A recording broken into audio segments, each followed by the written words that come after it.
Here's our book. Here's our pillow. Let's get comfortable and let's read another chapter in this book. Y'all ready for that? I'm kind of ready for that. We're on chapter 17. So let's start. Let me turn my lamp on so I can see just a little better. Chapter 17. Charlotte, said Emily, we must take Birdie and Mr. Plantaganet out of the pink bedroom. We need it for Marchpane. But, began Charlotte, you gave it to them. Well, where is she to go? Would you put her in the attic? No, but where are they to go? Marchpane will need that big bed all to herself, said Emily. They must go in with Tootie and Apple. There isn't room. Then they must go in the attic. There isn't even a bed, Emily. There's a cotton reel box, said Emily. They must sleep in that. We can make it quite pretty for them. So instead of their room and their brass painted bed, Birdie and Mr. Plantaganet were put to sleep in the attic in a cardboard box with J. Coates Limited, Manchester, on its side. Emily did not take much interest in it, but Charlotte made a mattress of cotton wool and tried to nick around the edges of blankets, but her hands were small and clumsy.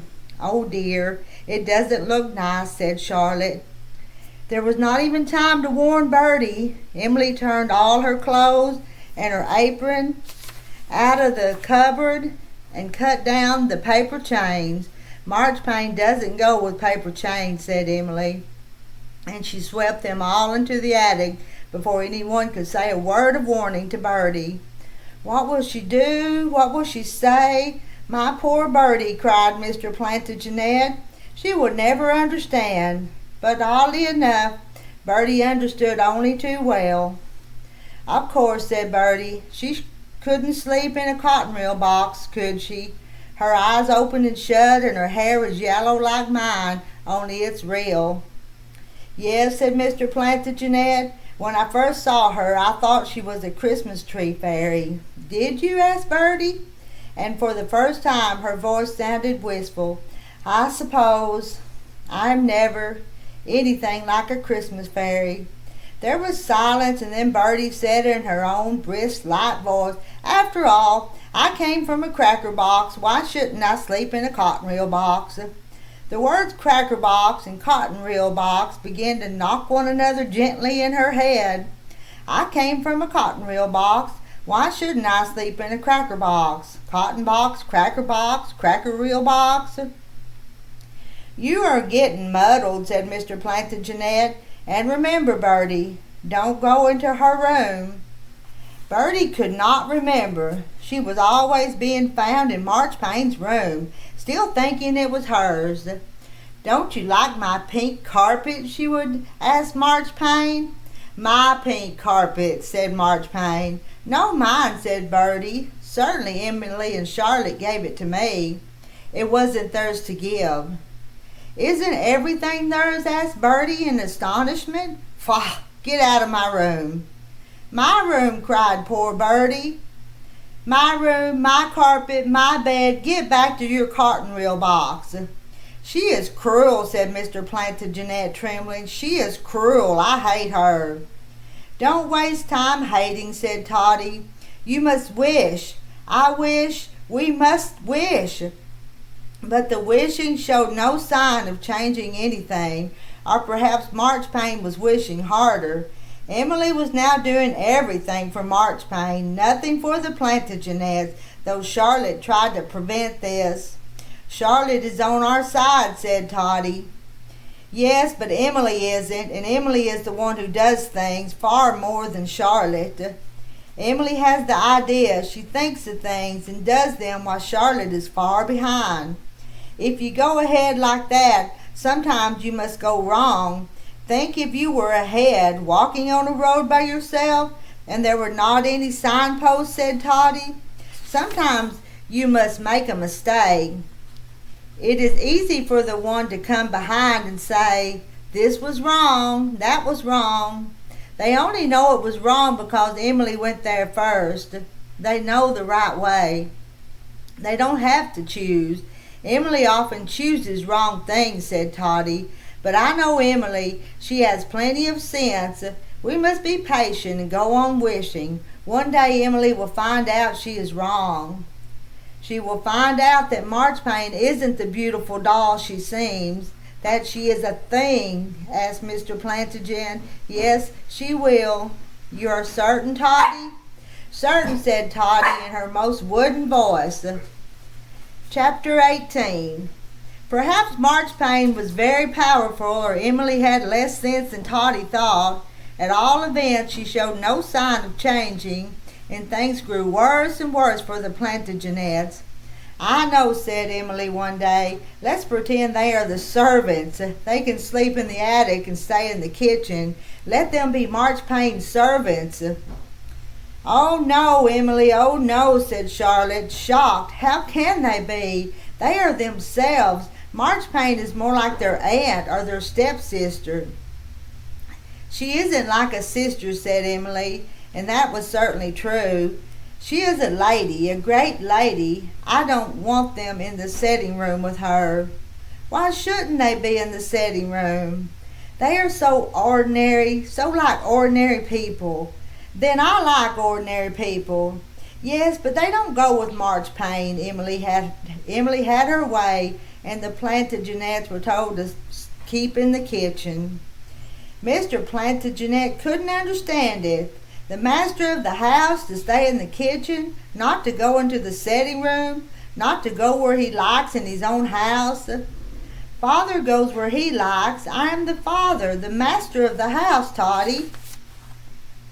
Of course you are, said Tootie firmly. I am not. What'd she call me, Tootie? I am not the butler, am I? You shan't be the butler, said Tootie, but Emily put in her hand and took up Mr. Plantaganet. You are the butler, said Emily. Go and open the door. I am a postmaster, the master of the house. Postmaster, housemaster, cried poor Mr. Plantaganet, struggling. A pretty postmaster, said Marchpane. Emily hasn't opened your post office for days. Shouldn't we put up the post office for Mr. Plantaganet, suggested Charlotte. He can't have it now, said Emily. He has been the butler, and Birdie can be cook. But would Birdie make a very good cook? Asked Charlotte miserably. You know how muddled she gets. Suppose she were muddled between sugar and salt, or coffee and curry powder, or beans and sultanas. Emily laughed, but the Plantagenets did not laugh. Very well, she can be the maid and Tootie can be the cook. Tootie can be the cook, said Charlotte, reeling. Yes, we can make her a dear little cap and apron. But Tootie, Emily? I don't care, said Emily in a hard voice. I want to cook for Marchpane, and Tootie must be cook. I don't see anything in it, said Emily loudly. We often make her cook. Charlotte was silent. Don't we, said Emily more loudly. She likes cooking. Charlotte was silent. I don't care, said Emily again. She is the cook, so there. You have to do as you think with dolls, she said to Charlotte's silent face. You have to play with them. Yes, poor dolls, said Emily. I'm only playing with them, said Emily defiantly. Yes, poor dolls, said Charlotte. Chapter 19. Now the Plantagenets of the dollhouse were only allowed to use the attic and kitchen. Marchpane lay in their big bed, bathed in their bath, sat on their chairs, ate and drank out of their flowered china, looked out of their windows. She sat by the lamp and saw the shadow of the roses. She had Birdie's bird cage and her feather broom. If Birdie's hat had fitted on her head, you can be sure Emily would have given it to her. And Apple. Apple was still Apple in the house. He would not stay in the kitchen, not because, like Birdie, he could not remember, but because he did not want to stay in the kitchen. You're a naughty Apple, said Tootie. I want to be naughty, said Apple. He was not afraid of Marchpane. He did not dislike her. He was not afraid of anybody, but he liked everybody, and everybody liked him. "Sing me a song," he said to Marchpane, as he would have said to Birdie and Tootie.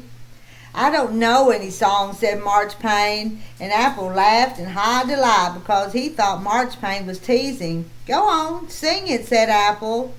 But Marchpane really did not know any songs. She had lived for all those years in nurseries, and she did not know any songs. That was because her head was so filled up with thoughts of herself that there was no room for the smallest song to enter.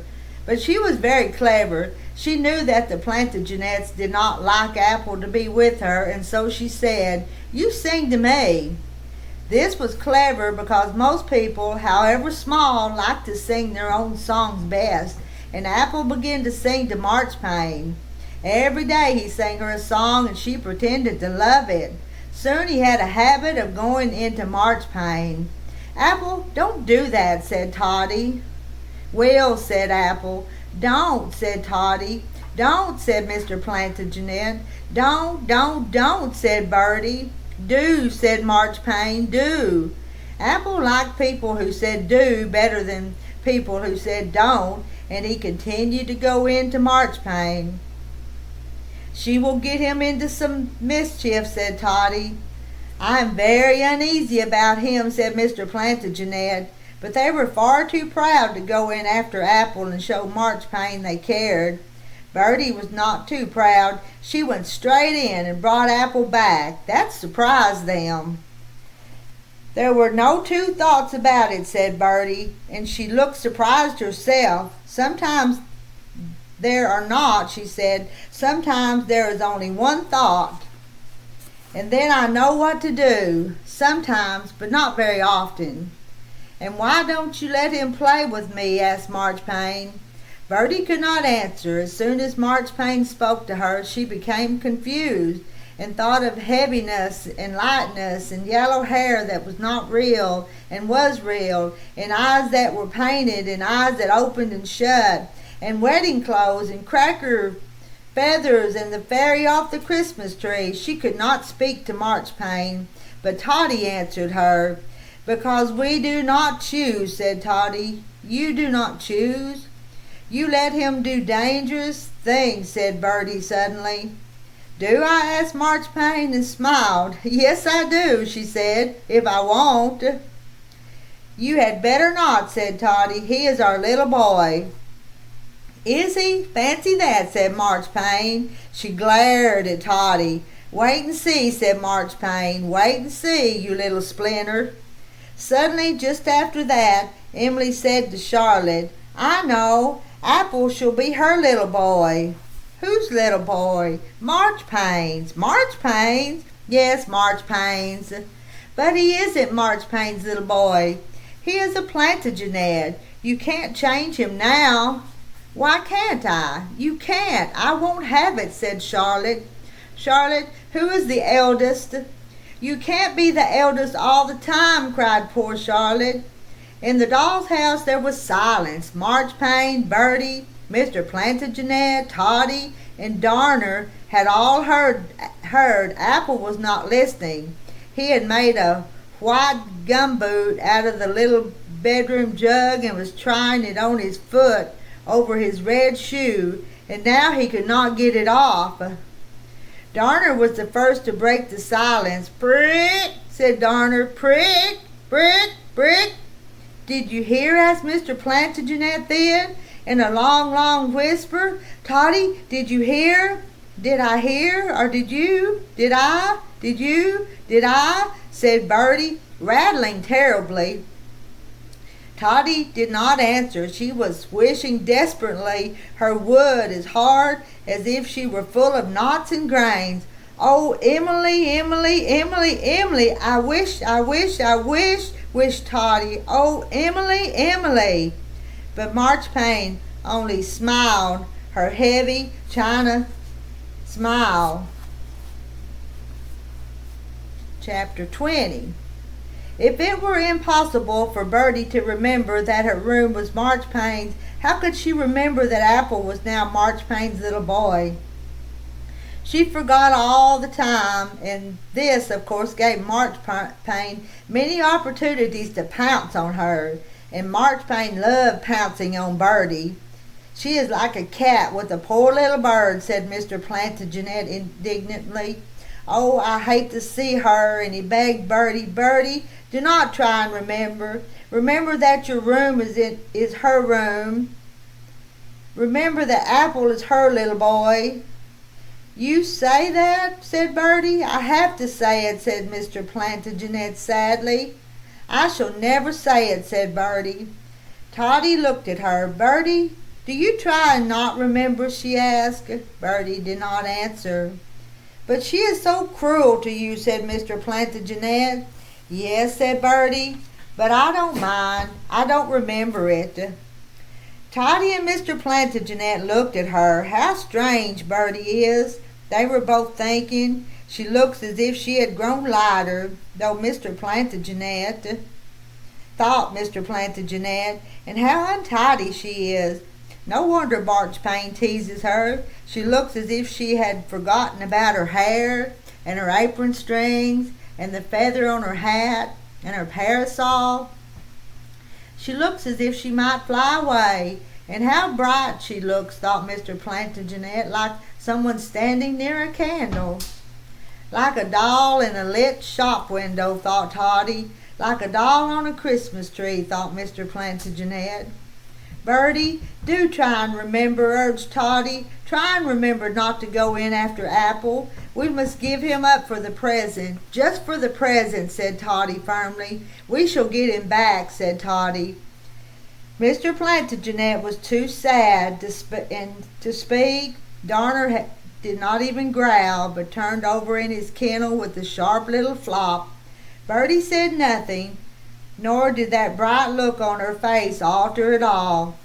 It happened that Mrs. Innisfree gave Emily and Charlotte a musical box. It was a small wooden one, painted with kittens and fans, and it was made in Switzerland.